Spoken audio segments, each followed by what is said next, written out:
बिस्मिल्लाहिर्रहमानिर्रहीम। अस्सलाम वालेकुम नाज़रीन, आप यूट्यूब चैनल देख रहे हैं। मैं इमरान खान हूँ। गिलगित बल्तिस्तान के नताइज जब तकरीबन आ चुके हैं और सूरत हाल काफ़ी क्लियर हो गई है, और अब तक की जो सिचुएशन है उसमें कुछ चीज़ें मैं आपको ऐसी बताऊँगा कि जिनको बिल्कुल नज़रअंदाज किया गया। सबसे पहले पाकिस्तान तहरीक इंसाफ ने गिलगित बल्तिस्तान के नताइज मुस्तरद कर दिए हैं। पाकिस्तान तहरीक इंसाफ के चेयरमैन बैरिस्टर गोहर ने वाज़े तौर पर यह कहा कि जनाब हमें नताइज तब्दील करके हराया गया है। पाकिस्तान तहरीक इंसाफ ज़्यादा सीटें जीत रही थी। 8 सीटों का दावा भी उन्होंने किया कि वहाँ पाकिस्तान तहरीक इंसाफ के हमायत याफ्ता उम्मीदवार जीत रहे थे। नताइज तब्दील कर दिए गए और पाकिस्तान तहरीक इंसाफ हार गई। वाइट पेपर उन्होंने कहा जी हम ज़रूर जारी करेंगे, और कोई एहतजाज, कोई धरना, कोई अवामी रद्द-ए-अमल ये नहीं किया गया, और ये अभी वो कर भी नहीं सकते। सिचुएशन ऐसी है कि पाकिस्तान में एस्टेब्लिशमेंट की जानिब से एक हार्ड स्टेट की पॉलिसी बनाई गई है। जो भी आवाज़ उठाता है या उसे गायब कर दिया जाता है या उसको मारा जाता है, गोली चलाई जाती है। लोग ज़ख्मी अस्पतालों में पड़े हुए हैं, अभी भी आप रावलाकोट की सूरत हाल देख लें। तो कोई एहतजाज, धरना या अवामी रद्द-ए-अमल नहीं है। लेकिन अगर 2-3 पॉइंट्स के अंदर सारी सूरत हाल को बयान किया जाए कि गिलगित बल्तिस्तान के इंतखाबात में हुआ क्या और नतीजा क्या निकला, तो नंबर 1 तो ये है कि इमरान खान या कैदी नंबर 804 वो जेल में बैठकर भी भारी है, यानी इमरान खान का वज़न कम नहीं हुआ। सियासी नुक्ता नज़र से वो अभी भी बहुत मजबूत आदमी है कि गिलगित बल्तिस्तान जैसे एरिया में बगैर किसी कंपेन के उनकी पार्टी को मौका नहीं दिया गया, फिर भी उन्होंने पूरे इलेक्शन में अपनी एग्जिस्टेंस शो की है, और उनको हटाने के लिए काफ़ी कुछ करना पड़ा एस्टेब्लिशमेंट को और मौजूदा जमातों को। यानी जमात इस्लामी के जो सराजुल हक है उन्होंने बात ठीक की थी कि एक खिलाड़ी के हाथ पीछे बांध कर आप उसके चेहरे पर मुक्के मार रहे हैं और बिलावल आपको शर्म आनी चाहिए। तो ये बात ठीक है। पीपल्स पार्टी और पीएमएलएन को खुला मैदान दिया गया पीटीआई को बाहर करके, और उसका उन्होंने फ़ायदा भी उठाया। तो अब जेल में बैठकर इमरान खान काफ़ी भारी है। उसे बाहर निकालने का रिस्क इस सिचुएशन में तो ना एस्टेब्लिशमेंट ले सकती है ना हुक्मरान ले सकते हैं। नंबर 2 ये है कि एस्टेब्लिशमेंट अभी तक अपनी रविश पे पूरी तरह कायम है। यानी एस्टेब्लिशमेंट ने यह फैसला किया था कि पाकिस्तान तहरीक इंसाफ को सियासत नहीं करने देनी, इमरान खान साहब के लिए कोई गुंजाइश नहीं होगी। तो वो दिखाई दे रहा है किसी किस्म की गुंजाइश उन्होंने पाकिस्तान तहरीक इंसाफ या इमरान खान के लिए नहीं छोड़ी, बल्कि उन्होंने उन लोगों को जो अवाम के अंदर ज़्यादा मकबूल नहीं थे खुला मैदान बना कर दिया और उनको मतलूबा नताइज भी लेकर दिए। नंबर 3, नवाज शरीफ साहब के लिए एक बहुत बड़ा झटका है कि बतौर लीडर ऐसा लगता है कि वो अब फारिग हो चुके हैं। उन्होंने एक इलेक्शन जो है उसकी सरबराही की आकर 2024 में 8 फरवरी का इलेक्शन था, और मियाँ साहब ने कई महीने तक उसके लिए मेहनत की, लेकिन मियाँ साहब का इलेक्शन का बेड़ा गर्क हो गया। मियाँ साहब को कोई कामयाबी नहीं मिली, बल्कि उनकी अपनी सीट भी चोरी की है, सब जानते हैं। वो मतीउल्लाह जान कहते हैं लास्टिक की शलवार पहना दी मियाँ साहब को, बात ठीक है। इसके बाद जो है नवाज शरीफ साहब का जो लीडर का एक किरदार था वो लगभग ख़त्म हो चुका है। उन्हें कुर्बानी देनी पड़ेगी, मियाँ साहब को काफ़ी कुछ खोना पड़ेगा अगर दोबारा वो लीडर बनना चाहते हैं। तो कम से कम हुकूमतों से कुर्बानी देनी पड़ेगी और जिद्दोजहद में अपने आप को लाना पड़ेगा, वरना मियाँ साहब के साथ देखें, वफाक में आपकी हुकूमत होती है तो आप आधे से ज़्यादा इलेक्शन गिलगित बल्तिस्तान में और कश्मीर में जीत जाते हैं अगर आपके पास वफाक में हुकूमत है तो। और ये एक ऐसी हकीकत है जिससे हम भाग नहीं सकते। आपके पास फेडरल गवर्नमेंट है, आपके पास वफाकी वज़रा हैं, आपके पास कश्मीर की और गिलगित बल्तिस्तान की वजारत है, तो आप आधे से ज़्यादा इलेक्शन जीत जाते हैं। तो आधे से ज़्यादा जीता हुआ इलेक्शन भी नवाज शरीफ साहब वहाँ पे जाके खुद नहीं जीत पाए। इसका मतलब ये है कि नून लीग के लिए सबसे बड़ा धचका है इन इंतखाबात में कि खुला मैदान भी मिला, अंपायर भी साथ थे, कोई साथ भागने वाला भी नहीं था, फिर भी मियाँ साहब नहीं जीत पाए, बल्कि रोध होकर वहाँ से वो चले गए, बल्कि उनको भेज दिया गया। अब नाज़रीन, पाकिस्तान तहरीक इंसाफ क्या गिलगित बल्तिस्तान में हुकूमत बनाने की पोजीशन में थी? तो जवाब है कि जिस दिन इलेक्शन हुए और ये इलेक्शन के नताइज अगर बिल्कुल दुरुस्त भी आते तो भी पाकिस्तान तहरीक इंसाफ, जो अब मैंने सारी इंफॉर्मेशन इकट्ठी की है अलग अलग जर्नलिस्टों से बात करके, मकामी लोगों से बात करके, तो पाकिस्तान तहरीक इंसाफ हुकूमत बनाने की पोजीशन में नहीं थी। ये ज़रूर है कि पाकिस्तान तहरीक इंसाफ का मैंडेट छीना गया है, लेकिन ये इसको आप 8 फरवरी 2024 से कंपेयर नहीं कर सकते। वो आप ज्यादती करेंगे, आप तारीख के साथ भी ज्यादती करेंगे। 8 फरवरी को जिन लोगों के साथ जुल्म और ज्यादती हुई, आप उस इंसिडेंट के साथ भी ज्यादती करेंगे। आप एस्टेब्लिशमेंट को एक जवाब देंगे और वो ये कहेंगे देखो जी गिलगित बल्तिस्तान में भी ये रो रहे हैं और ये 8 फरवरी को भी रो रहे थे। नहीं, जो डकैती पाकिस्तान की तारीख में 8 फरवरी 2024 को मारी गई ना इलेक्शन में, वो दोबारा नहीं मारी गई और उसका कोई मुकाबला नहीं है। हाँ, उसका एक तसलसल है ज़िमनी इंतखाबात की सूरत में, जिस तरह वो छीने गए वो एक अलग बात है, लेकिन 8 फरवरी का कोई दूसरा नेमुल बदल नहीं है जो कार्रवाई उस दिन डाली गई। यहां पे ना एस्टेब्लिशमेंट ने कुछ नई चीजें सीखी हैं गिलगित बल्तिस्तान के इलेक्शन में। अब वो ये नहीं करते कि इलेक्शन वाले दिन बहुत बड़े पैमाने पर धांधली करें, करते हैं। यहां पे उन्होंने खालिद खुर्शीद की वालदा से जो सीट छीनी, 2 सीटों के बारे में बड़ा कैटेगोरिकली कहा जा रहा है, 2 से 3 सीटें हैं कि वहां पाकिस्तान तहरीक इंसाफ के हमायत याफ्ता उम्मीदवार जीत रहे थे लेकिन उनको हरा दिया गया। लेकिन ये 2-3 सीटें अगर मिल भी जाती तो पाकिस्तान तहरीक इंसाफ की हुकूमत नहीं बन रही थी। ये बात आप जहन में रखें, अगर 8 या 9 सीटें पाकिस्तान तहरीक इंसाफ जीत भी जाती तो हुकूमत बनाने के लिए 12 सीटें चाहिए थी। उस सूरत में पीपल्स पार्टी और पीएमएलएन मिलकर हुकूमत बना लेते, किसी और को भी शामिल कर लेते। तो पाकिस्तान तहरीक इंसाफ का मैंडेट जरूर छीना गया लेकिन उस पैमाने पर नहीं जिस तरह 8 फरवरी 2024 को छीना गया था। यह बात आप ज़हन में रखें। अब इस मरतबा मैंडेट जो छीना गया उसकी असल वारदात इलेक्शन वाले दिन नहीं डली। इलेक्शन वाले दिन होने वाली धांधली भी धांधली है लेकिन असल धांधली हुई इलेक्शन से पहले, जब पाकिस्तान तहरीक इंसाफ को दौर से बाहर कर दिया गया। इनके लोगों को अगवा किया गया, इनके लोगों को मारा कुटा गया, इनके लोगों को गिरफ्तार किया गया, इनके लोगों को हरासा किया गया, इनके लोगों को सूबा बदर किया गया, इंतहाबी निशान वाला मामला हो गया, जिसके साथ मिलकर इन्होंने किया उससे भी छीन लिया, फिर इनके वोटरों को हरासा किया गया, वोटर लिस्टें तब्दील की गई, बहुत सारी धांधली। यानी अगर आप धांधली का 80% कहें तो वो इलेक्शन से पहले हो गया था।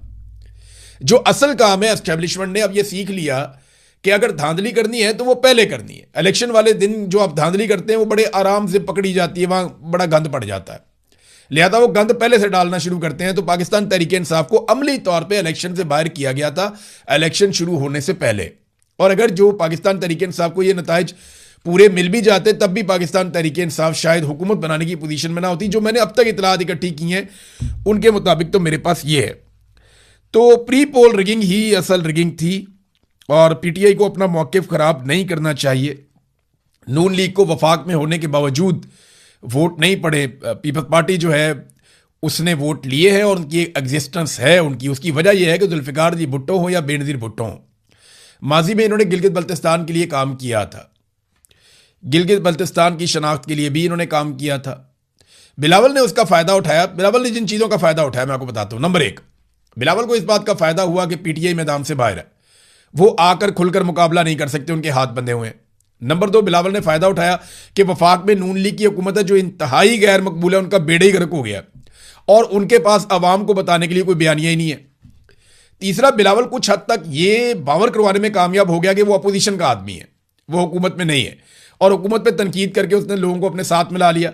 और चौथा, उसको फ़ायदा जो पीपल्स पार्टी की ऑलरेडी एग्जिस्टेंस थी गिलगित बल्तिस्तान में। तो बिलावल ने इन सारी चीज़ों को इस्तेमाल किया पीपल्स पार्टी ने और मिलजुल कर उन्होंने इलेक्शन लड़ा और उन्होंने अपनी सीटें निकाल ली। अगर आप धांधली कहें भी तो भी सबसे बड़ी पार्टी पाकिस्तान पीपल्स पार्टी ही बनी है वहाँ पे। मुकम्मल ठीक भी हो जाता तो बड़ी पार्टी ना भी बनती तो ये मिलकर हुकूमत बना लेते। तो ये नाज़रीन गिलगित बल्तिस्तान का इलेक्शन था। अब आ जाएं कश्मीर वाली सूरत हाल में। कश्मीर में ना अब एक नेक टू नेक सिचुएशन बन चुकी है। 2 चीज़ें आमने सामने।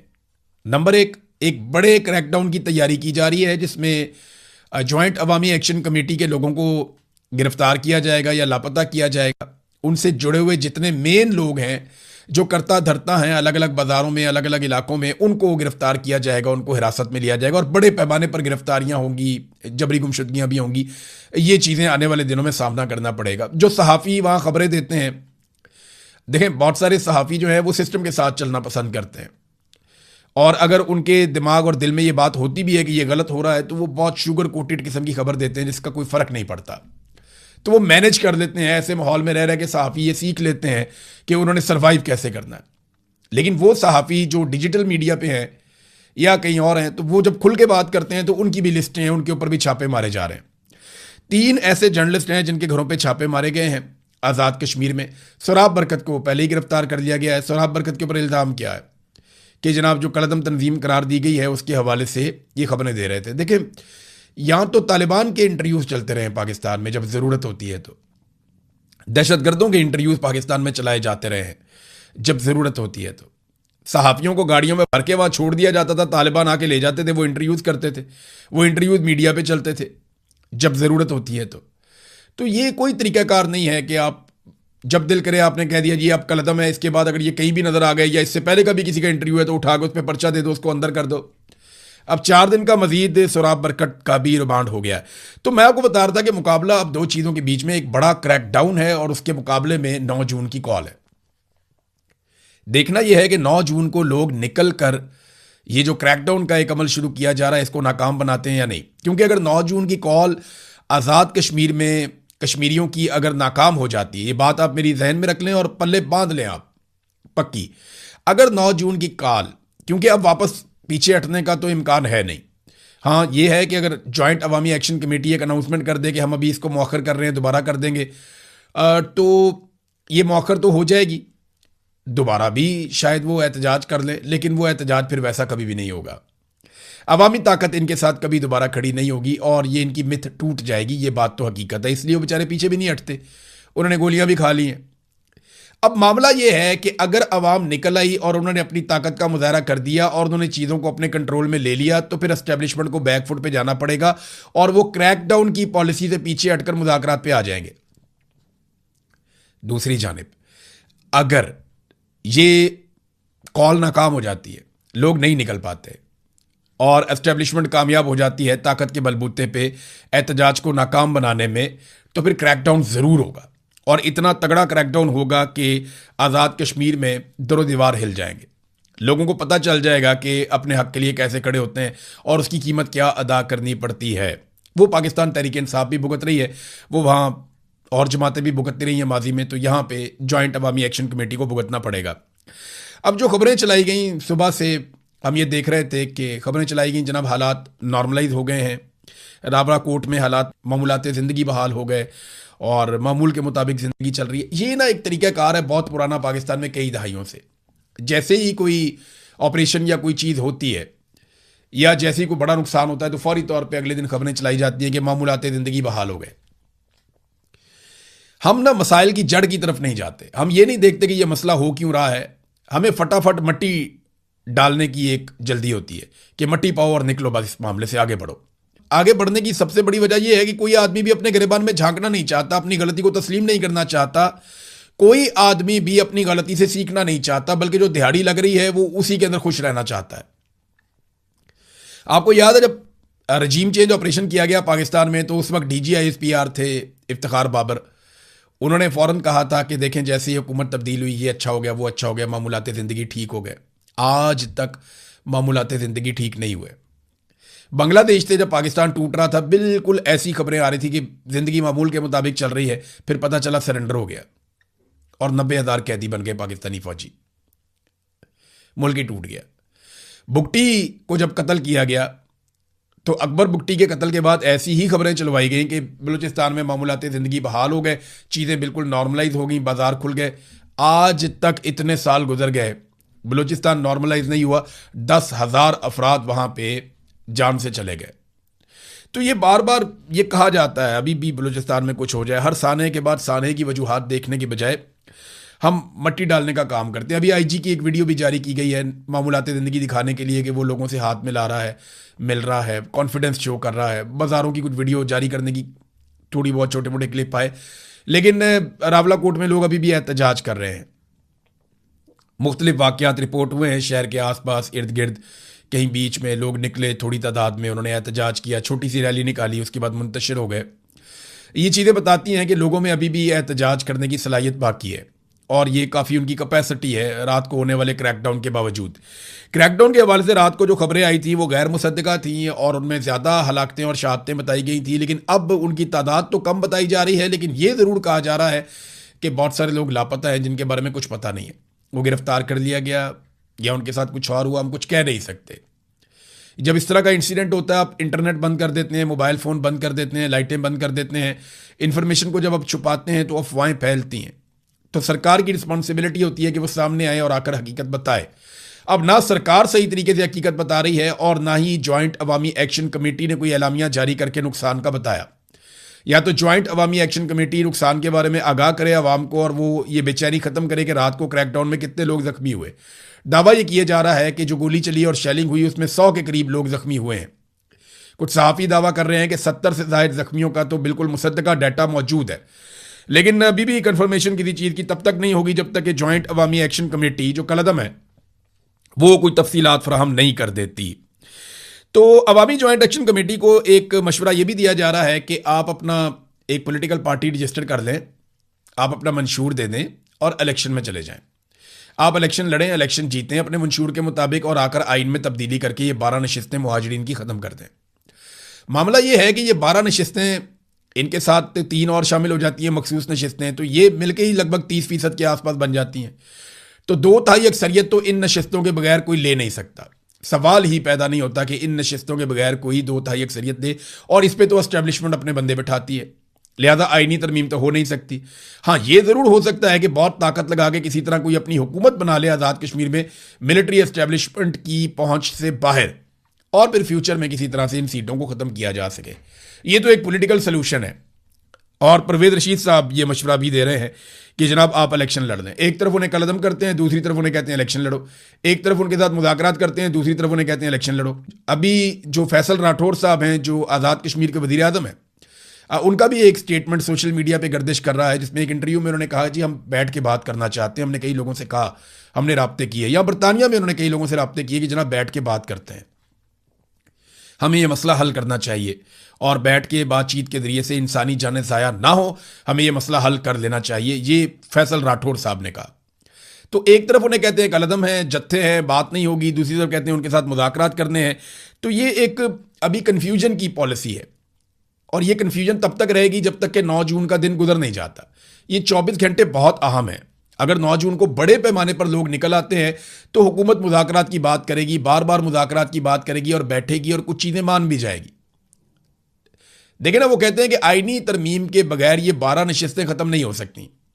तो मेरा एक सवाल ये है कि आधी नशिस्तें ख़त्म करने का जो ऑफ़र किया था वो किस बुनियाद पे किया था? यानी आप आधी ख़त्म, एक भी ख़त्म करने के लिए आईनी तरमीम चाहिए होगी आपको, तो आधी आप ख़त्म कर रहे हैं, उसके लिए क्या आपको आईनी तरमीम नहीं चाहिए? वहाँ पे भी तो आपको आईनी तरमीम करनी पड़ेगी।